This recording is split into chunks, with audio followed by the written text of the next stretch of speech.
how to add secrets or API keys in your Base44 project. First, sign into your account, then go into apps and open up the app or website which you want to add a secret to. Now, once you have your app loaded, then we want to select dashboard, and right here from the dashboard at the very end you will see secrets. Secrets are used by your backend functions to access external services. All secrets are encrypted and stored securely. You can add, update or delete secrets as needed for your application. Now we will click on the add secret button in the top right, and you can type your type of secret, and here you will type the value, so that is going to be the number which you got in this case for our API key.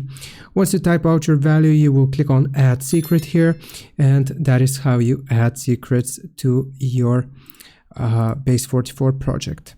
I hope this helps. Leave a like and subscribe. I'll see you next time.